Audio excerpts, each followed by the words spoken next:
বন্ধুরা, আজকে আমরা এসএসসি জিডির ক্লাস 5 নিয়ে আলোচনা করছি। এর আগে আমরা অলরেডি 4টে ভিডিও করে ফেলেছি। তো তোমরা যদি সেগুলো না দেখে থাকো অবশ্যই প্রথমে সেগুলো দেখে নাও। আজকে যে সেটটা আলোচনা করছি সেটা হচ্ছে 24/2/2024 সালে এসএসসি জিডি এক্সাম হয়েছিল। এই সেটটার এক্সাম টাইম ছিল সকাল 9টা থেকে সকাল 10টা পর্যন্ত। তো চলো তাহলে আমরা স্টার্ট করি আজকের ক্লাস। তোমাদের দেখো, আপকামিং যে 2025 সালে ফেব্রুয়ারিতে আমাদের এক্সাম রয়েছে, সেই এক্সামে তুমি যদি এই জিডি আমি যে সেটটা করছি জিডি এক্সামের জন্য বা ডাব্লিউপির জন্য, এটা যদি করো তাহলে খুব ইজিলিভাবে 20টার মধ্যে তুমি 14 থেকে 15টা কোশ্চেন অনায়াসে করে আসতে পারবে। কিন্তু তোমাকে কনস্ট্যান্টলি করতে হবে, প্রত্যেকটা কোশ্চেনকে ডিটেলিং অ্যানালাইসিস করতে হবে, বুঝতে হবে, তাহলেই তোমার ইজিলিভাবে স্কোরটা হয়ে যেতে পারে 14 থেকে 15 স্কোর। তোমার যদি জিকেতে আসে তুমি অত্যন্ত সেফ স্কোরে থাকবে এবং জিডি আশা করছি তোমার ক্র্যাক হয়ে যাবে। দেখো, আমাদের ক্লাসে যাওয়ার আগে আমাদের আরেকটা তোমাদেরকে আপডেট দিয়ে রাখি, সেটা হচ্ছে আমাদের টেলিগ্রামে একটা চ্যানেল রয়েছে। সেটা তোমাকে টেলিগ্রামে গিয়ে সার্চ করতে হবে অগ্নিবীণা 7 বলে সার্চ করলেই আমাদের টেলিগ্রাম চ্যানেলে জয়েন হতে পারবে। গুরুত্বপূর্ণ আপডেট যদি পেতে চাও তাহলে চ্যানেলে জয়েন করতে পারো। আর একটা রয়েছে আমাদের হোয়াটসঅ্যাপ চ্যানেল রয়েছে। তো হোয়াটসঅ্যাপ চ্যানেলে তুমি যদি জয়েন করতে চাও তাহলে আমাদের অগ্নিবীণা ইনস্টিটিউশন বলে সার্চ করতে হবে, তাহলেই তুমি পেয়ে যাবে। আর ডেসক্রিপশানে আমাদের লিঙ্ক দেওয়া থাকবে, সেই লিঙ্কে গিয়েও তুমি ইজিলিভাবে সার্চ করে পেয়ে যাবে। আজকের প্রথম কোশ্চেন হচ্ছে, নিম্নলিখিত গায়িকাদের মধ্যে কে সম্বলপুরী লোকসঙ্গীত রঙ্গাবতীকে জনপ্রিয় করেছেন? মানে কোন সিঙ্গার বা কোন গায়ক বা গায়িকা আর কি রঙ্গাবতী যে গানটা রয়েছে সেটাকে ফেমাস করেছেন? তোমরা অপশানে পাবে সুনিধি চৌহান, কৃষ্ণা প্যাটেল, বাণী জয়রাম এবং জনিতা গান্ধী। তো দেখো, এটা সঠিক উত্তর হয়ে যাচ্ছে তোমার অপশান 2 কৃষ্ণা প্যাটেল।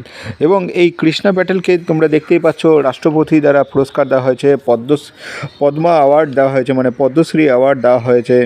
তোমার ইনি আর্ট এবং ওড়িশা থেকে বিলং করেন। তো খুবই ইম্পর্টেন্ট একটা নাম, সেটা হচ্ছে কৃষ্ণা প্যাটেল, খুবই ইম্পর্টেন্ট নাম। তাহলে কী নাম? লোকসঙ্গীতের সাথে যুক্ত ইনি এবং রঙ্গাবতী গানটাকে ফেমাস করেছেন।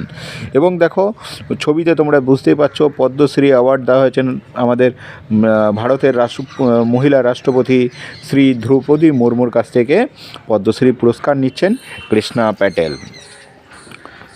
পরবর্তী কোশ্চেন যাওয়ার আগে একটু আমরা দেখে নিই বিভিন্ন ধরনের গানগুলোর সম্বন্ধে একটু জেনে নিই। দেখো, ভাটিয়ালি গানকে জনপ্রিয় করেছেন কে?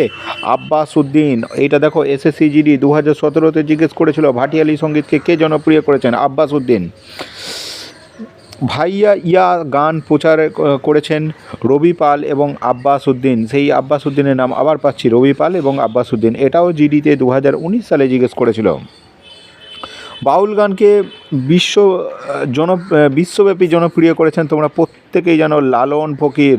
খুব ইন্টারেস্টিং একটা ক্যারেক্টার। তোমরা যদি কোনো সময় পাও অবশ্যই লালন ফকির সম্বন্ধে একটু পড়বে, তোমাদের থিঙ্কিং ধারণা অনেক কিছু চেঞ্জ হয়ে যাবে লালন ফকিরকে তোমরা যদি একটু বুঝতে পারো বা একটু জানতে পারো।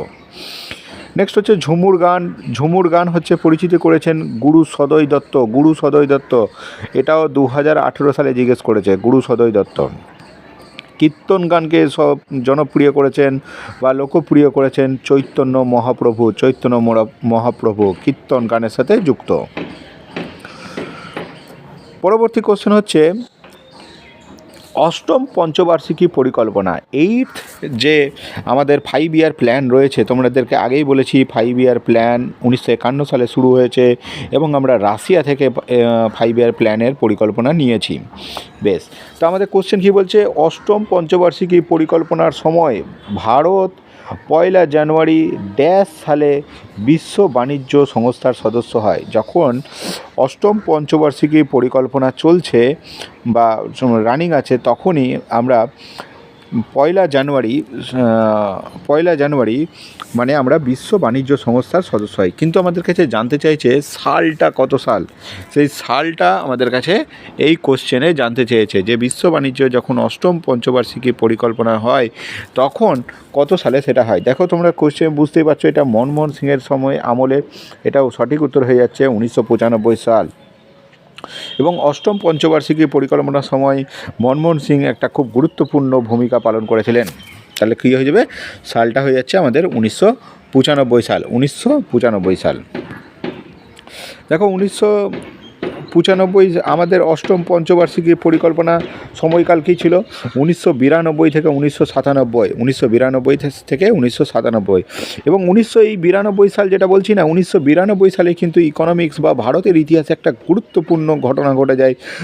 সেটা হচ্ছে মনমোহন সিংয়ের আমলে পিপিপি মডেল, এই যে পাবলিক প্রাইভেট এবং পার্টনারশিপ, এই যে পিপিপি মডেল 1992 সালে মনমোহন সিং কিন্তু নিয়ে আসেন এবং দেশের সেই মুহূর্তের জন্য ইকোনমিক অবস্থা কিন্তু খুব খারাপ ছিল এবং এই পিপিপি মডেলের মাধ্যম দিয়ে আমাদের দেশের আর্থিক যে দিকগুলো রয়েছে সেগুলো কিছুটা ঠিক হয়। এই কোশ্চেনটাও কিন্তু আমাদের 2019 সালে এসএসসি জিডি জিজ্ঞেস করেছিল। অষ্টম যে পঞ্চবার্ষিকী পরিকল্পনা ছিল, যেটা 1992 থেকে 1997 সাল পর্যন্ত চলেছিল, সেটার মূল লক্ষ্য ছিল উচ্চ প্রবৃদ্ধি অর্জন, আর্থিক স্থিতিশীলতা, মানব সম্পদ উন্নয়ন। নেক্সট হচ্ছে অগ্রাধিকার গ্রামীণ উন্নয়ন, দারিদ্র্য বিমোচন এবং কর্মসংস্থান সৃষ্টি, এর ছিল আমাদের লক্ষ্য। অর্থনৈতিক প্রবৃদ্ধি কী হয়েছে, 6.5% জিডিপি আমাদের বেড়েছিল এবং যা লক্ষ্য ছিল আমাদের জিডিপির লক্ষ্যমাত্রা ছিল যে 6.5%, কিন্তু হয়েছিল 6.7%, মানে আমাদের যা লক্ষ্য করেছিলাম তার থেকে আমরা বেশি চলে গেছিলাম। বেশ গুরুত্বপূর্ণ বৈশিষ্ট্য, উদার অর্থনীতি এবং বেসরকারীকরণ প্রক্রিয়ার সূচনা হয় এই পরিকল্পনাতে। আমি যেটা একটু আগেই বললাম পিপিপি মডেল, উদার অর্থনীতি এবং আমরা যে সমস্ত প্রাইভেট কোম্পানি বা বিদেশের কোম্পানি, যা ফরেন কোম্পানি যেগুলোকে বলি, সেগুলোকে আমরা দেশে অ্যালাউ করেছিলাম এবং বেসরকারীকরণের প্রসেসটা এই 1992 সাল থেকে স্টার্ট হয়েছিল এবং ইকোনমি আমাদের ঘুরে দাঁড়িয়েছিল। পরবর্তী কোশ্চেন হচ্ছে ভারত সরকার কর্তৃক পরিচালিত আর্থসামাজিক ও জাতিভিত্তিক শুমারি SECC 2011-তে পরিবারগুলি কতগুলি বিভাগে বিভক্ত করা হয়েছে বা শ্রেণীবিভক্ত করা হয়েছে। তো দেখো এটার আমাদের সঠিক উত্তর হয়ে যাচ্ছে অপশন বি, 3টে ভাগে ভাগ করা হয়েছিল। এসিসি মানে ভারত সরকার কর্তৃক আর্থসামাজিক ও জাতিভিত্তিক শুমারি অনুযায়ী 2011 সালে পরিবারগুলিকে আমাদের 3 ভাগে বিভক্ত করা হয়েছিল। প্রধানমন্ত্রী শ্রী নরেন্দ্র মোদী 31শে অক্টোবর, দেখো এই তারিখটা থেকেই তোমাদেরকে বলতে হবে 31শে অক্টোবর কি মানে কি দিবস, এটা তারিখটা থেকেই দিবসগুলো একটা গুরুত্বপূর্ণ দিবসগুলো তোমাদেরকে অবশ্যই মনে রাখতে হবে কোন দিনে কোন দিবস হচ্ছে। তাহলে 31শে অক্টোবর 2023 তারিখে ড্যাশ দিবস কর্তব্য পথে দেশের যুবকদের জন্য মেরা যুব ভারত মাই ভারত প্ল্যাটফর্ম লঞ্চ করেছেন। কত সাল, দেখো 31শে অক্টোবর। দেখো 31শে অক্টোবর কিন্তু খুবই একটা গুরুত্বপূর্ণ দিন। এই দিনে আমাদের সর্দার বল্লভভাই প্যাটেলের, তোমরা ছবিতে দেখতেই পাচ্ছ, সর্দার বল্লভভাই প্যাটেলের জন্মদিন এবং সর্দার বল্লভভাই প্যাটেলের জন্মদিনটাকেই আমরা ঐক্য দিবস হিসাবে পালন করে থাকি। অপশান বি, ঐক্য দিবস। ওই দিনটার কথাই বলা হচ্ছে, ঐক্য দিবসের কথাই এখানে বলা হচ্ছে। তোমরা জানো সর্দার বল্লভভাই প্যাটেলের মূর্তি 591 মিটার মূর্তি আমাদের লাগানো হয়েছে নর্মদা নদীর তীরে, যেটা ভারতবর্ষের সবথেকে উঁচু মূর্তির মধ্যে পড়ছে এবং এটা বানিয়েছিল তোমার লার্সেন অ্যান্ড টুব্রো বলে একটা কোম্পানি, লার্সেন অ্যান্ড টুব্রো। তাহলে কি বললাম, 31শে অক্টোবর নর্মদা সর্দার বল্লভভাই প্যাটেলের মূর্তি রয়েছে এবং 31শে অক্টোবর আমরা দিনটাকে ঐক্য দিবস হিসাবে পালন করি।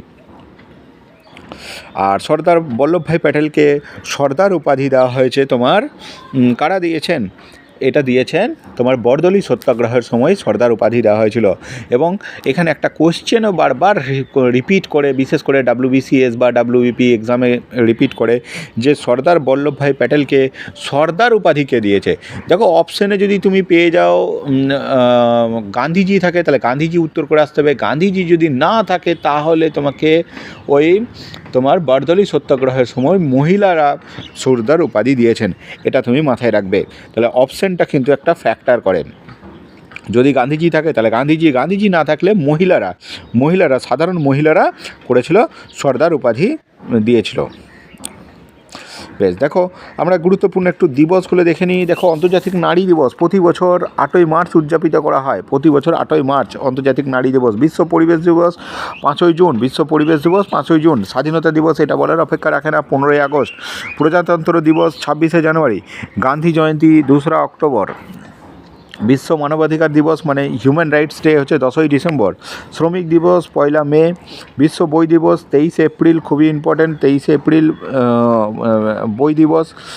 বিশ্ব শিক্ষক দিবস 5ই সেপ্টেম্বর। দেখো 5ই সেপ্টেম্বর,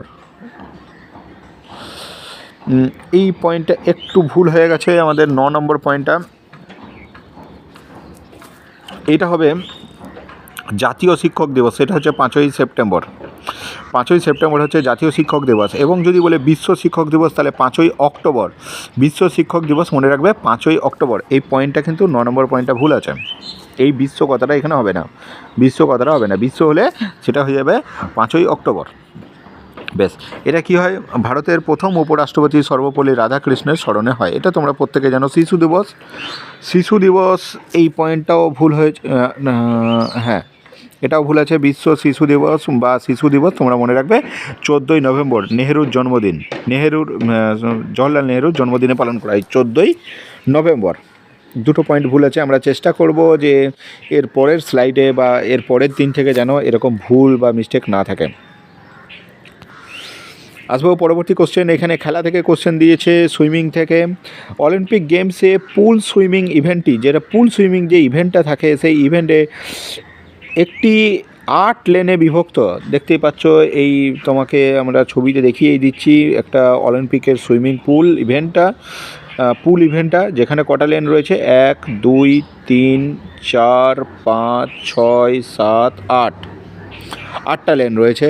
8 লেনের দীর্ঘ মিটার দীর্ঘ সুইমিং পুলের ভেতরে অনুষ্ঠিত হয়, মানে এটার লেন্থটা জানতে চাইছে কত মিটার লেন্থ হয়। তো দেখো এটার সঠিক উত্তর আমাদের হয়ে যাবে, তার আগে আমরা এটার একটু বিস্তারিত, একটু গোলমাল হয়ে গেল, 1 সেকেন্ড। দেখো এই প্রশ্নটার মানে এই ইভেন্টটা বিভিন্নভাবে হয়ে থাকে, তবে এখানে মানে এটা 2-3টে তুমি যখন ডেপথে দেখবে তুমি খেলাগুলো, তখন দেখতে পাবে এই ইভেন্টটা অ্যাকচুয়ালি 50 মিটারও হয়, আবার তোমার 100 মিটারও হয়, আবার 25 মিটারও হয়ে থাকে। কিন্তু এক্ষেত্রে আমি জানি না জিডি এটার সঠিক উত্তর দিয়েছে আমাদেরকে সেটে, সেটা হচ্ছে এটার সঠিক উত্তর আমাদেরকে দিয়েছে 50 মিটার, কিন্তু এই উত্তরটা নিয়ে আমার একটু সন্দেহ আছে। এটা 100 মিটারও হয়ে থাকে, এটা 25 মিটারও হয়ে থাকে, যে সুইমিংয়ে 8 লেনের যেটা হয়ে থাকে অলিম্পিক খেলায়। বা তুমি সবথেকে ভালো হচ্ছে তুমি এটার অলিম্পিক যখন ইভেন্ট হবে তুমি এটা দেখে থাকবে, যদি লক্ষ্য করে থাকো তাহলে তুমি এটা জানবে। এখানে 75-এর কোনো ইভেন্ট হয় না। বেশ, আসবো পরবর্তী কোশ্চেন। একটা সায়েন্স থেকে প্রশ্ন দিয়েছে, একটি পদার্থের ড্যাশ হলো সেই তাপমাত্রা যেখানে একটি পদার্থের ড্যাশ হলো সেই তাপমাত্রা এবং চাপ, সেখানে সেই পদার্থের 3টি অবস্থা, যেখানে গ্যাস, কঠিন এবং তরল তাপীয় ভারসাম্য সহাবস্থান করতে পারে। তো এটা সঠিক হয়ে যাবে আমাদের triple point, option B, triple point আমাদের সঠিক উত্তর হয়ে যাবে, ট্রিপল পয়েন্ট। প্রাকৃত শব্দ ধম্ম, যেটি প্রাচীন ভারতের নিম্নলিখিত কোন শাসকের সাথে যুক্ত? ধম্ম, দেখো তোমরা দেখতেই পাচ্ছ ছবিতে, এটা হচ্ছে আমাদের সম্রাট অশোকের সাথে যুক্ত। সম্রাট অশোক, তুমি মনে রাখবে সম্রাট অশোক যদি বলা হয় তাহলে ইনি ছিলেন মৌর্য বংশের শাসক ছিলেন, এবং মৌর্য বংশের প্রতিষ্ঠাতা ছিল চন্দ্রগুপ্ত মৌর্য, তার ছেলের নাম হচ্ছে বিন্দুসার, তার ছেলের নাম হচ্ছে অশোক। তাহলে মনে রাখবে ইনি মৌর্য বংশের শাসক ছিলেন, মৌর্য বংশের শাসক ছিলেন অশোক, সম্রাট অশোক। দেখো ধর্ম মহাপাত্র নিযুক্ত করেছিলেন তোমার সম্রাট অশোক, নিযুক্ত করেছিলেন ধর্ম প্রচারের জন্য, ধর্ম মহাপাত্র যুক্ত করেছিলেন। কলিঙ্গ যুদ্ধ হয়েছে 261 খ্রিস্টপূর্বাব্দে, এবং কলিঙ্গ যুদ্ধের পর অশোক কিন্তু বৌদ্ধ ধর্ম গ্রহণ করেন। তাহলে এখান থেকে তোমাকে একটা প্রশ্ন করতেই পারে যে বলো, যে আমরা একটু আগেই তোমাকে বললাম যে অশোক হচ্ছে বৌদ্ধ ধর্ম গ্রহণ করছে কত সালে? 261 খ্রিস্টাব্দে। তার আগে তাহলে অশোক কোন ধর্মে বিশ্বাস করতো? দেখো চন্দ্রগুপ্ত মৌর্য থেকে শুরু করে, বিন্দুসার থেকে শুরু করে, এরা কিন্তু ছিল তোমার জৈন ধর্মের উপাসক। এবং তুমি দেখতে পাবে যে চন্দ্রগুপ্ত মৌর্য শ্রবণ বেলগোলা, কর্ণাটকের শ্রবণ বেলগোলায় কিন্তু জৈন ধর্মের উপাসনা করে বা তুমি উপোস করে মারা গেছিলেন, শ্রবণ বেলগোলায় কর্ণাটকের। তাহলে কী হলো? তাহলে আমরা দেখতে পেলাম যে কলিঙ্গ যুদ্ধের পর, কলিঙ্গ যুদ্ধের সালটা আমাদের মনে রাখবে 261 খ্রিস্টপূর্বাব্দ পর অশোক কিন্তু বৌদ্ধ ধর্ম গ্রহণ করছে। বেশ, অশোকের ধর্মচক্র প্রতীক যেটা রয়েছে, ধর্মচক্র প্রতীক, অশোকের সিংহ চিহ্ন ধর্মচক্র বর্তমানে ভারতের জাতীয় প্রতীক। যেটা অশোকের সিংহ চিহ্ন রয়েছে বা যেটা তোমার ধর্মচক্র রয়েছে, যেটা এখন ভারতের জাতীয় প্রতীক। আমি একবার ছবিতে দেখিয়ে দিই। এই যে তোমরা ছবিতে দেখতে পাচ্ছ এই ছবিটা, এটা হয়ে যাচ্ছে অশোকের ধর্ম প্রতীক, যেটা আমাদের এখন ভারতবর্ষের জাতীয় প্রতীক। বেশ, ধর্মের প্রচারের জন্য অশোক তার সন্ন্যাসী এবং দূতদের মাধ্যমে শ্রীলঙ্কা, নেপাল, মায়ানমার সহ বিভিন্ন দেশে বৌদ্ধ ধর্ম প্রচার করেছেন। তোমরা অবাক হয়ে যাবে, ভারতকে অনেকে বুদ্ধের দেশ বলে থাকে, এবং শ্রীলঙ্কার যে প্রচার হয়েছিল, তো আজকের ডেটে শ্রীলঙ্কায় সবথেকে বেশি মেজরিটি পপুলেশন রয়েছে কিন্তু এই বৌদ্ধরাই। তাছাড়া নেপালও রয়েছে, মায়ানমার সহ বিভিন্ন দেশে রয়েছে। গিরি শিলালিপি, তার শাসনকালে বিভিন্ন গিরি শিলালিপি বা স্তম্ভলিপি বা শিলালিপি নির্মাণ করা হয়েছে। ধর্মশালা ও জলাধার নির্মাণ, প্রজাদের কল্যাণে অশোক বিভিন্ন ধর্মশালা ও জলাধার নির্মাণ করেছেন। সঙ্গীত ও সভা, তিনি রাজকীয় সভাগুলিতে সাংস্কৃতিক ও কর্মকাণ্ডের প্রসার ঘটান। ধর্মযাত্রা, যুদ্ধ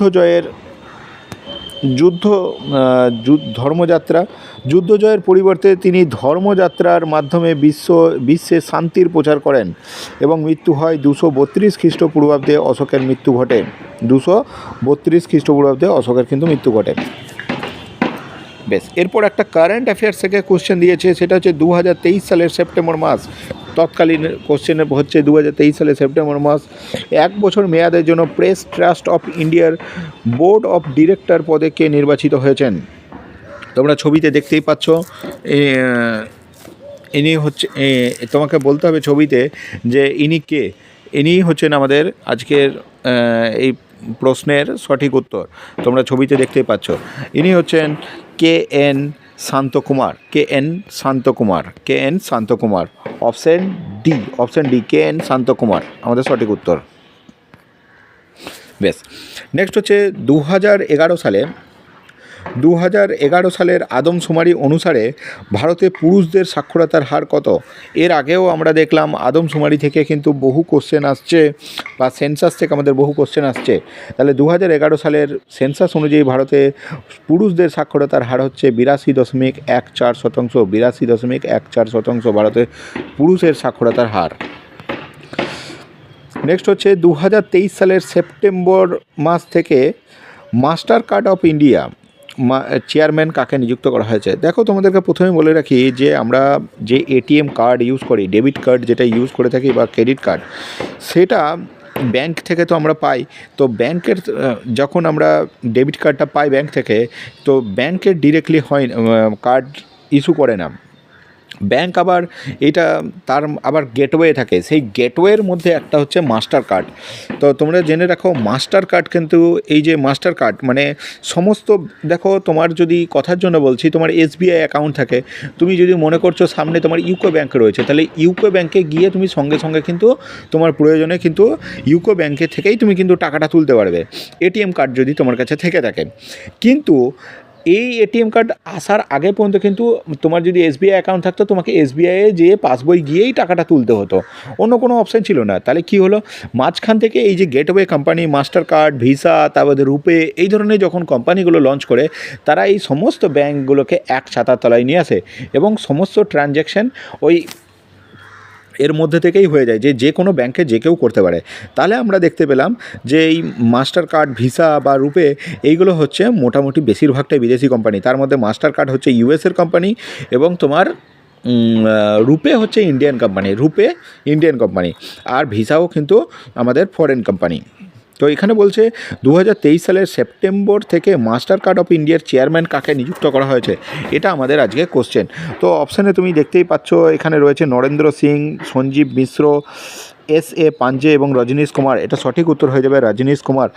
তুমি একবার পরীক্ষা দিতে যাওয়ার আগেও চেক করে নেবে যে এসবিআইয়ের মাস্টার কার্ডের চেয়ারম্যান কে রয়েছে। আজকের ডেটেও আমি যখন ভিডিওটা রেকর্ডিং করছি, রজনীশ কুমারই রয়েছেন চেয়ারম্যান। বেশ, পরবর্তী কোশ্চেন খুবই গুরুত্বপূর্ণ একটা কোশ্চেন, সবুজ বিপ্লব থেকে দেওয়া হয়েছে যে সবুজ বিপ্লব সম্পর্কে নিম্নলিখিত কোন বক্তব্যটি সঠিক বা সম্পর্কটি আমাকে জানতে চেয়েছে। দুটো আমাদেরকে স্টেটমেন্ট দিয়েছে বা বিবৃতি দিয়েছে, দিয়ে জানতে চেয়েছে। অপশন বিবৃতি 1-এ বলছে সবুজ বিপ্লব 1960-এর দশকে নরম্যান বোরলগ দ্বারা শুরু হওয়া একটি উদ্যোগ। তুমি এই ছবিতে যে ভদ্রলোককে দেখতে পাচ্ছ, ইনার নামই হচ্ছে নরম্যান বোরলগ, যাকে বলা হয় father of the green revolution. এটা হচ্ছে বিশ্বের ক্ষেত্রে, গোটা বিশ্বের মধ্যে ফাদার অফ গ্রিন রেভলিউশন বা সবুজ বিপ্লবের জনক হচ্ছে নরম্যান বোরলগ, এবং ভারতের জন্য এম.এস. স্বামীনাথন। বেশ, তারপরে অপশান বিতে বলছে তিনি বিশ্বের সবুজ বিপ্লবের জনক। হ্যাঁ, একদমই ঠিক। তাহলে আমরা দেখতে পেলাম যে সবুজ বিপ্লব ভারতে শুরু হচ্ছে 1960 সালে এবং নরম্যান বোরলগের এটা উদ্যোগ ছিল, একদমই ঠিক। এবং ভারতও যদি বলে তাহলে ভারত হচ্ছে এম.এস. স্বামীনাথন এবং বিশ্বের ক্ষেত্রে তিনি সবুজ বিপ্লবের জনক, একদমই। তাহলে দুটো স্টেটমেন্টই কিন্তু আমাদের সঠিক। তাহলে আমরা কোন অপশানে পাবো? অপশান এতেই পেয়ে যাচ্ছি যে অপশান এ এবং বি উভয়ই সঠিক। তাহলে অপশান 1 আমাদের সঠিক উত্তর, অপশান 1 আমাদের সঠিক উত্তর হয়ে যাচ্ছে। বেশ, দেখো গ্রিন রেভলিউশন আমাদের এসেছিল 1960-এর দশকে কৃষিক্ষেত্রে উৎপাদন বৃদ্ধি করতে এবং সবুজ বিপ্লব শুরু হয়। গ্রিন রেভলিউশন বা সবুজ বিপ্লব 1960-এর দশকে। বেশ, এটা আবার জিডি 2018 সালে কোশ্চেনও করে নিয়েছে।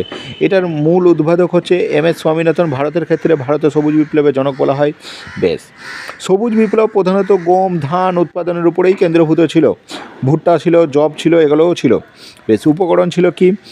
উচ্চ ফলনশীল বীজ, মানে সবুজ বিপ্লবে আমাদের বেশি বেশি করে ফলনের জন্য আমরা কি করলাম? উচ্চ ফলনশীল বীজ, রাসায়নিক সার, সেচ পদ্ধতির উন্নতি এবং সবুজ বিপ্লবের মূল উপকরণ ছিল। ফলাফল কি দেখতে পেলাম? ফলাফলে দেখতে পেলাম সবুজ বিপ্লবের ফলে পাঞ্জাব, হরিয়ানা এবং পশ্চিম উত্তরপ্রদেশের কৃষি উৎপাদনে ব্যাপক বৃদ্ধি হয়। বেশ, পরবর্তী কোশ্চেন একটা ডান্স থেকে দিয়েছে, বলছে শাস্ত্রীয় নৃত্যে কোন রসটি ক্রোধকে উপস্থাপিত করে? ক্রোধ মানে রাগ যেটাকে আমরা বলি, সেটা শাস্ত্রীয়তে কোন রসটি ক্রোধ, শাস্ত্রীয় নৃত্যে কোন রসটি মানে কোন রসটা ক্রোধকে উপস্থাপিত করছে? দেখো, এইটা বুঝতে গেলে তোমাকে আগে বুঝতে হবে রস কী জিনিস। তো আমরা আগে রস কী জিনিস সেটা আগে বুঝি, তাহলে আমাদের কোশ্চেনটা একটু বুঝতে সুবিধা হবে। দেখো, রস যদি বলি আমি, তো রসের সংজ্ঞা হচ্ছে ভারতীয় শাস্ত্রীয় নৃত্যে রস হলো শ্রোতা ও দর্শকের আবেগময় অনুভূতির মুহূর্তের প্রকাশ। মানে হচ্ছে দেখবে মানে শাস্ত্রীয় নৃত্যে বা তুমি একটা থিয়েটার বা নাটক বা সিনেমা যা কিছুই হোক, তোমরা দেখতে পাবে যখন আমাদের একটা সামনে যে অ্যাক্টর অভিনয় করছে, সেই অভিনয় করতে করতে সে একটা পর্যায়ে দেখা গেল কোনো একটা সিন এমন আছে যে খুব ইমোশন হয়ে গেল। এবার দেখবে সামনে আমরা যারা টিভি দেখছি বা পর্দায় কিছু দেখছি বা সরাসরি সামনাসামনি যে জিনিসটা লাইভ দেখি না কেন, তখন দেখা যায় যে আমরাও আস্তে আস্তে সেই আবেগটার মধ্যে ঢুকে যাই।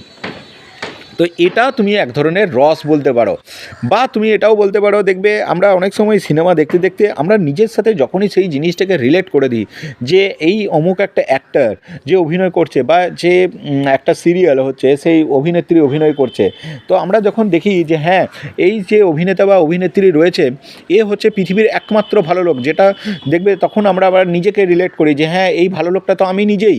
অথচ দেখতে পাবে যে গোটা সমাজ, গোটা পরিবারের লোক সেই মহিলাটাকে বা সেই পুরুষটাকে সবাই কষ্ট দিচ্ছে।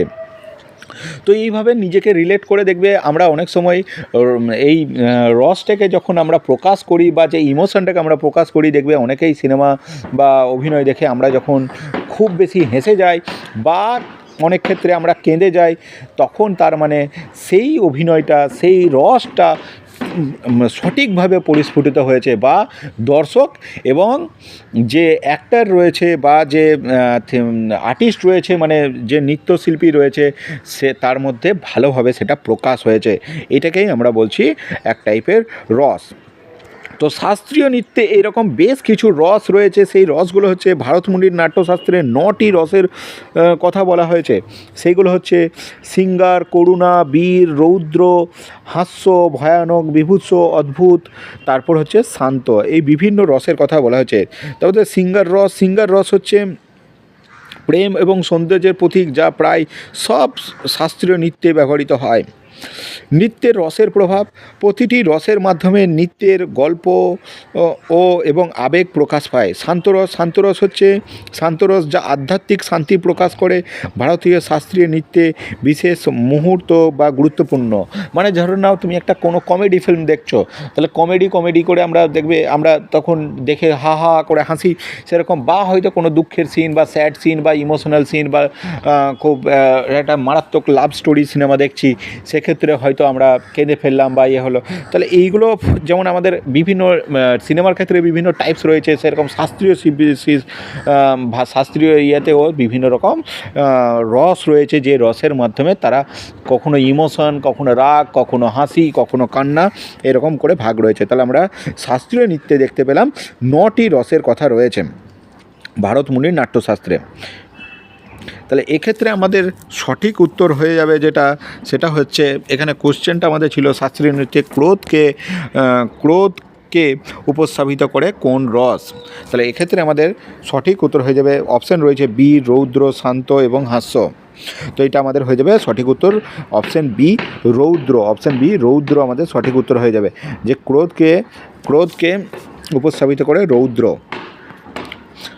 আসবো পরবর্তী কোশ্চেন। এখান থেকে আমাদের খেলা থেকে একটা কোশ্চেন দিয়েছে। খেলা থেকে কোশ্চেনটা হচ্ছে 2023 সালের জাতীয় গেমসে নিম্নলিখিত কোনটি সর্বোচ্চ সংখ্যক স্বর্ণপদক জিতেছে, কে সবথেকে বেশি সোনার পদক জিতেছে, এটা জানতে চেয়েছে আমাদেরকে 2023 সালে। তো আমরা আগেই বলেছি যে 2023 সালে যে ন্যাশনাল গেমস হয়েছিল বা জাতীয় গেম হয়েছিল, সেটা গোয়াতে হয়েছিল। গোয়াতে 5টা শহরে হয়েছিল। এগুলো অলরেডি কোশ্চেন হয়ে গেছে এবং এটা 36তম ছিল। তো এখানে সবথেকে বেশি গোল্ড মেডেল পেয়েছে বা স্বর্ণপদক পেয়েছে, সেটা হচ্ছে অপশান ডি, মহারাষ্ট্র আমাদের সঠিক উত্তর হয়ে যাবে, অপশান ডি, মহারাষ্ট্র। তো তুমি যদি ন্যাশনাল গেমসটা দেখে থাকো, তুমি দেখবে যে সার্ভিসেসও কিন্তু ভালো প্রদর্শনী তো করেছে। হরিয়ানা তো বরাবরই ভালো খেলেই, এটা নিয়ে কোনো সন্দেহ নেই, এবং সার্ভিসেসও ভালো করেছিল। আসবো ন্যাশনাল গেমস সম্বন্ধে একটু তথ্য। একটু আগে আমি তোমাদের বলেই দিলাম, ন্যাশনাল গেমস হয়েছিল 37তম ছিল, গোয়াতে হয়েছিল, গোয়াতে 5টে শহরে হয়েছিল। বেশ, শুরু হয়েছিল কত তারিখে, 26শে অক্টোবর এবং 9ই নভেম্বর পর্যন্ত চলেছিল। সবথেকে বেশি সংখ্যক পদক পেয়েছে মহারাষ্ট্র, সর্বাধিক পদক হয়, এবং এটার ছিল তোমার মোটো ছিল ইউনিটি থ্রু স্পোর্টস, খেলার মাধ্যমে ঐক্য। এবং বেশ, আপকামিং ন্যাশনাল গেমস কোথায় হবে সেইগুলো আমরা দেখে নিই, সেই ইভেন্টগুলো। আপকামিং 38তম, যে এটা ছিল 37তম, তাহলে 38তম ন্যাশনাল গেমস হবে উত্তরপ্রদেশে সম্ভবত হওয়ার চান্স রয়েছে, যেটা 2025 সালের প্রথম দিকে হওয়ার কথা রয়েছে। এবং 39তম যেটা হবে সেটা হবে ছত্তিশগড়ে হওয়ার সম্ভাবনা রয়েছে, যদিও এটি চণ্ডীগড়ের প্রথম জাতীয় ক্রীড়া প্রতিযোগিতা হবে। বেশ, আসন্ন যে আমরা একবার পুরো রিভিশন করে নিই, আপকামিং যে সমস্ত ক্রিকেট বা স্পোর্টস ইভেন্ট রয়েছে সেগুলো সম্বন্ধে একটু জেনে নিই। গ্রীষ্মকালীন অলিম্পিক যে 2024 অলরেডি হয়ে গেছে, যেটা হচ্ছে 2026 জুলাই থেকে 11ই আগস্ট ফ্রান্সে অনুষ্ঠিতও হয়ে গেছে। বেশ, টি-20 বিশ্বকাপ 2024 এটা জুন 2024 ওয়েস্ট ইন্ডিজ এটাও হয়ে গেছে এবং যুক্তরাজ্যে হবে। বেশ, এশিয়ান গেম 2026 এটা হচ্ছে এশিয়ান গেমস 2026 23 অক্টোবর থেকে 8ই অক্টোবর নাওয়াগা জাপানে হবে। এটা কিন্তু খুবই ইম্পর্টেন্ট হয়ে গেল, জাপানে হবে আপকামিং ইভেন্টের মধ্যে এশিয়ান গেমস। বেশ, আইসিসি চ্যাম্পিয়ন ট্রফি 2025 হবে পাকিস্তানে, যেটা হয়তো মেবি চলছে বা চলবে কিছুদিনের মধ্যেই স্টার্ট হবে। আইসিসি চ্যাম্পিয়ন ট্রফি পাকিস্তানে হবে। বেশ, ফিফা বিশ্বকাপ 2025 ফিফা বিশ্বকাপ একটু বলতে ভুল হলো, ফিফা ক্লাব বিশ্বকাপ যেটা হবে মরক্কোতে অনুষ্ঠিত হবে। ফিফা ক্লাব বিশ্বকাপ উইম্বলডন হবে, লন্ডনে হবে এবং এশিয়া কাপ 2025 পাকিস্তান আয়োজন করবে। আইসিসি মহিলা ক্রিকেট 2026 আয়োজন করবে, তোমার ভারত আয়োজন করবে। আইসিসি ওয়ানডে বিশ্বকাপ 2027 হবে দক্ষিণ আফ্রিকাতে, নামিবিয়া এবং জিম্বাবুয়েতে। এটা কিন্তু আগে সেটাও আমি আলোচনা করলাম। আইসিসি 2027 বিশ্বকাপ হবে সেটা দক্ষিণ আফ্রিকা, নামিবিয়া এবং জিম্বাবুয়েতে হবে। উইন্টার অলিম্পিক 2026 হবে মিলান কোটিতে এবং সেটা যেটা হচ্ছে ইটালিতে হবে। বেশ, এবার এটা হচ্ছে একটা ব্যাডমিন্টন থেকে কোশ্চেন এবং খুবই ইম্পর্ট্যান্ট একটা কোশ্চেন, খুবই গুরুত্বপূর্ণ খেলা। তোমরা যারা একটু আধটুকু খেলো ব্যাডমিন্টন, তারা খুব সহজেই এটা উত্তর দিতে পারবে। দেখো এখানে বলছে যে যখন একটি শাটল বাতাসে উঁচুতে ভাসানো হয়, মানে বাতাসে উঁচুতে যায়, তখন একজন খেলোয়াড়ের কাছে একটি শক্তিশালী ওভার হ্যান্ড শট সরাসরি প্রতিপক্ষের কোর্টে ছাড়ার সময় থাকে। এটি কী নামে পরিচিত? এই শটটার নাম জানতে চাইছে। আমরা এর আগে দেখেছিলাম ক্রিকেটের বিভিন্ন শট সম্বন্ধে আমাদের আলোচনা করেছিলাম। আজকে ব্যাডমিন্টনের শট সম্বন্ধে আমাকে একটা কোশ্চেন করেছে। মানে তুমি টাইমিং পেয়ে যাচ্ছ, যেটা আমরা ক্রিকেটে বলি না রুম বল।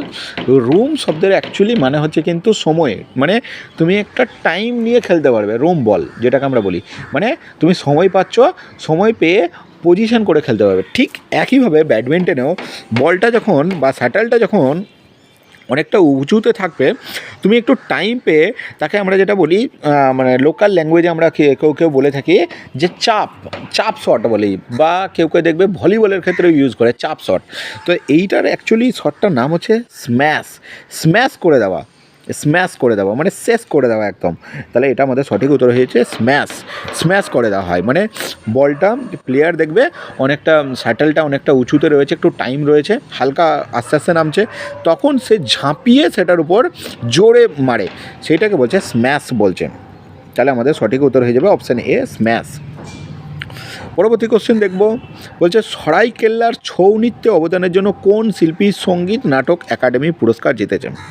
দেখো ইনার সম্বন্ধে যখন আমি রিসার্চ করতে লাগি, ভদ্রলোকের নাম হচ্ছে তপন কুমার পট্টনায়ক, তখন আমি বিভিন্ন রকমভাবে অনেকটা আমাকে সময় লাগে ইনার বিষয়ে গবেষণা করতে, কারণ ইনার বিষয়ে তথ্য খুব একটা ইন্টারনেটে অ্যাভেলেবেল নেই, যে খুব ইজিলিভাবে আমি এই জিনিসটা পেয়ে গেলাম তা নয়, খুব আমাকে কষ্ট পেতে হয়েছে বা করতে হয়েছে এই বিষয়টার তথ্য জোগাড় করতে। তো সঙ্গীত নাটক একাডেমি, তোমাদের আগেই বলেছিলাম সঙ্গীত নাটক একাডেমির পুরো লিস্টটা তোমাদের কাছে থাকতে হবে, এবং সঙ্গীত নাটক একাডেমি যে কখন কোন বছর কাকে কী পুরস্কার দেওয়া হয়েছে এটা কিন্তু তোমাদের কাছে খুব ভালো করে জানতে হবে। এটা থেকে প্রত্যেক সেটেই কিন্তু কোশ্চেন অবশ্যই থাকবে। তো অলরেডি সেই লিস্ট কিন্তু আমি শেয়ার করে দিয়েছি, তো তোমরা সেই লিস্ট কিন্তু দেখে নিও, বা তোমরা যদি না পেয়ে থাকো সেই লিস্ট আমাকে কমেন্ট সেকশানে অবশ্যই জানাবে। তাহলে এটা সঠিক উত্তর হয়ে যাবে তপন কুমার পট্টনায়ক। ইনি কিন্তু ছৌ নাট্যের সাথে যুক্ত, এটাও মাথায় রাখবে, ছৌ নাট্যের সঙ্গে যুক্ত তপন কুমার পট্টনায়ক। সঙ্গীত নাটক একাডেমিও পুরস্কার পেয়েছেন। বেশ, দেখো সঙ্গীত নাটক একাডেমি যে পুরস্কার 2022 সালে যে লিস্ট রয়েছে সেইটা আমি একটু আলোচনা করে দিই, তাহলে তোমাদের অনেকটাই সুবিধা হবে। সঙ্গীত নাটক একাডেমি 2022 সালের লিস্টটা, এইটা তোমরা একটা স্ক্রিনশট রেখে নিতে পারো, বা তোমরা হয়তো ভালো করে দেখে নেবে। হিন্দুস্তানি সঙ্গীতে পেয়েছেন চন্ডুলাল মিশ্র, ভীমসেন শর্মা, দীননাথ মিশ্র, কিরণ দেশপান্ডে, সুনীল কুমার জৈন, গোপালচন্দ্র বিশ্বাস, উসমান আব্দুল করিম, শঙ্কর কৃষ্ণ এবং জি অভয় শঙ্কর, চিত্তরঞ্জন জ্যোতিষী, মিনতি খাউন্ড, ইনারা সবই হচ্ছে সঙ্গীতে পেয়েছেন হিন্দুস্তানি সঙ্গীতের ক্ষেত্রে। বেশ, তারপর হচ্ছে হিন্দুস্তানি সঙ্গীত যন্ত্রর বিভাগে পেয়েছেন বসন্ত রামভাও সেভেলকর, কর্ণাটক সঙ্গীতে পেয়েছেন আনসুয়া কুলকার্নি, গৌরী কুপ্তস্বামী, তারপরে কর্ণাটক সঙ্গীতে পেয়েছেন রমণী রঙ্গন, মঙ্গদ নটেশান, অন্যান্য সঙ্গীতে পেয়েছেন আচ্ছালাপুরম চিভান্তি এবং কঙ্কলঙ্কা লক্ষণ। তারপর হচ্ছে রাও নৃত্য বিভাগে পেয়েছেন কুচিপুডিতে রাধা এবং রাধা রেড্ডি, তারপর হচ্ছে কত্থকে সুনয়না হাজারিলাল, মণিপুরিতে ওয়াই এবং ছৌ নাচে পেয়েছে ভগবান দাস কুমার। এটা আমি আলোচনা করলাম 2022-এর লিস্ট। অবশ্যই খুবই তোমাদের জন্য আপকামিং এক্সামের জন্য খুবই গুরুত্বপূর্ণ। 2023-এর যে লিস্টটা রয়েছে সেটা আমি পরবর্তী ভিডিওতে তোমাদের ক্ষেত্রে আলোচনা করে দেবো, তাহলে তোমাদের জন্য খুবই ইম্পর্ট্যান্ট হবে। এখান থেকে তোমরা গ্যারেন্টিভাবে 1 নম্বর পাচ্ছই। নাটক বিভাগে রয়েছে, নাটক বিভাগে অভিনয়ের ক্ষেত্রে রয়েছে সুনীল কুমার সিংহ, ভগবতী লাল রাজপুত, জন ক্লারো ফার্নান্ডিজ, BM রেড্ডি, তারপর হচ্ছে ক্রিসেন লাঙ্গু, নাট্যলেখক হয়ে প্রতাপ সেহগাল নির্দেশনাতে হয়েছে নির্দেশনা হচ্ছে CL জোসলোক ও জন সঙ্গীত, জাতীয় সঙ্গীত, নাটক, পুতুল নাচ এইসবের ক্ষেত্রে পেয়েছে থাংটা, পুতুল নাচে গোলাম হোসেন, লোকনৃত্যে রাজু ভরদ্বাজ, যাত্রাতে অজয় কুমার রায়। এই লিস্টটা তোমরা ভালো করে দেখে নেবে, তাহলে তোমাদের কিন্তু অনেকটাই এই কোশ্চেনগুলো করতে সুবিধা হবে। পরবর্তী কোশ্চেন আমাদের রয়েছে যে বলছে ভারতীয় সংবিধানের রাজ্যের কর্মপদ্ধতির নির্দেশক নীতিসমূহ প্রাথমিকভাবে ড্যাশ অর্জনের লক্ষ্যে উল্লেখিত রয়েছে।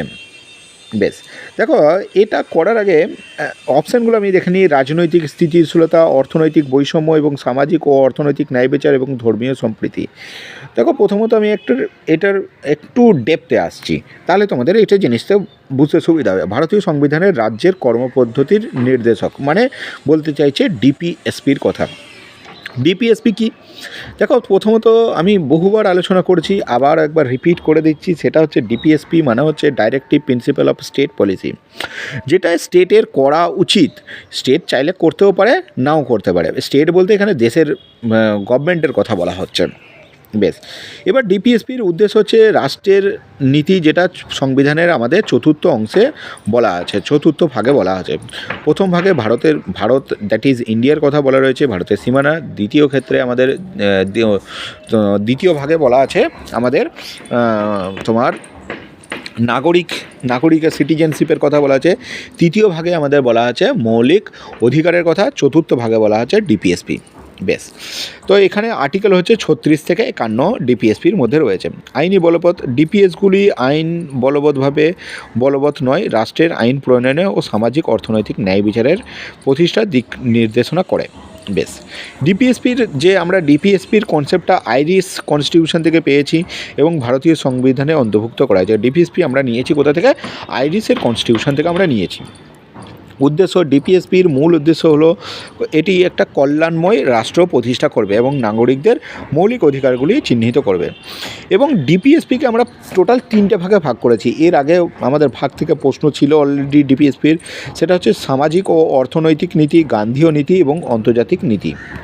বেশ, সামাজিক ও অর্থনৈতিক নীতির মধ্যে আমাদের কি পড়ছে দেখো। এখানে আর্টিকেলগুলো খুবই ইম্পর্টেন্ট, কারণ ডিপিএসপি থেকে সরাসরি তোমাদেরকে বহু কোশ্চেন করছে এবং ক্লসের ভেতরে থেকেও কোশ্চেন হচ্ছে। তাহলে ডিপিএসপির আমরা আর্টিকেল 38, যেটা সামাজিক ও অর্থনৈতিক নীতির মধ্যে যেটা রয়েছে, সেটা হচ্ছে আর্টিকেল 38 আমাকে বলছে সামাজিক ন্যায় ও মানুষের কল্যাণ নিশ্চিত করা। আর্টিকেল 39 বলছে যে সমান অধিকার ও সম্পদের ন্যায্য বন্টন ও শ্রমিকদের সুরক্ষা। 39A বলছে বিনামূল্যে আইনগত সহায়তা প্রদান, মানে একদম ফ্রি অফ কস্টে তোমাকে আইনি পরিষেবা তুমি পাবে। এটা কত নম্বর আর্টিকেল? 39A। 41-এ কী বলছে? কর্মসংস্থান, শিক্ষা এবং জনসেবা। আর্টিকেল 42-এ কী বলছে, প্রসূতি ছুটি ও কাজের ন্যায্য পরিবেশ তৈরি করতে হবে, কাজের জন্য ন্যায্য পরিবেশ ছুটি করতে হবে, বেশ প্রসূতিদের ছুটি দিতে হবে, সেটার কথা বলা আছে। আর্টিকেল 43-এ বলছে শ্রমিকদের জীবিকার ন্যায্য মান উন্নত করা, শ্রমিকদের যে শ্রমিকরা রয়েছে তাদের জীবিকার ন্যায্য মান উন্নত করা।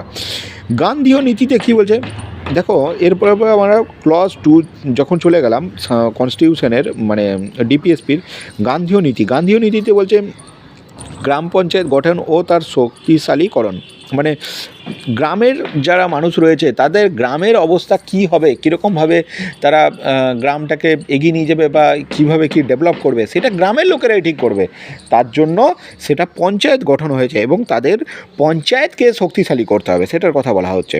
আর্টিকেল 43-এ বলছে কুটির শিল্পের উন্নয়নের কথা বলা হচ্ছে এবং আর্টিকেল 46-এ বলছে অনগ্রসর শ্রেণীর শিক্ষার প্রসার, যারা ওবিসির মধ্যে রয়েছে তাদের শিক্ষার প্রসারের কথা বলা হচ্ছে ও সুরক্ষার কথা বলা হচ্ছে। আর্টিকেল 48-এ বলা হচ্ছে কৃষি ও পশুপালনের উন্নয়ন, কৃষি এবং পশুপালনের উন্নয়ন করতে হবে। এবার হচ্ছে যে আমাদের ভাগ 3, সেখানে বলা হচ্ছে আন্তর্জাতিক নীতি, আমাদের ইন্টারন্যাশনাল কী নর্মস হবে। প্রথমত বলছে সমগ্র ভারতের জন্য অভিন্ন দেওয়ানি বিধি, ইউনিফর্ম সিভিল কোডের জন্য, মানে গোটা ভারতের জন্য একটাই আইন থাকবে, সেই আইন অনুযায়ী সমস্ত কাজই হবে, ঠিক আছে। গোটা মানে হিন্দুদের জন্য আলাদা নিয়ম, মুসলিমদের জন্য আলাদা নিয়ম, সেরকম কিছু নয়, গোটা দেশের জন্য একটাই নিয়ম থাকবে, একটাই কানুন থাকবে, সেটা হচ্ছে ইউনিফর্ম সিভিল কোড, সেটার কথা বলা হচ্ছে। বেশ, তারপরে হচ্ছে 48-এর এ পরিবেশ সুরক্ষা এবং বনের সংরক্ষণের জন্য বলা হচ্ছে। আর্টিকেল 49-এ বলা হচ্ছে জাতীয় স্মৃতি সংরক্ষণ। আর্টিকেল 51-তে বলেছে আন্তর্জাতিক শান্তি ও মানবাধিকার রক্ষা। আর্টিকেল 51-তে বলা হচ্ছে মানে ইন্টারন্যাশনাল পিস এস্টাবলিশ করতে হবে এবং হিউম্যান রাইটসের রক্ষা করতে হবে, সেটা বলা হচ্ছে আর্টিকেল 51-এ। তাহলে দেখলাম আমরা মোট অনুচ্ছেদ রয়েছে ডিপিএসপিতে 36 থেকে 51 এবং ডিপিএসপিগুলিকে ভারতীয় সংবিধানের 4th অংশে রয়েছে, এটা আমরা অলরেডি আগেই আলোচনা করলাম।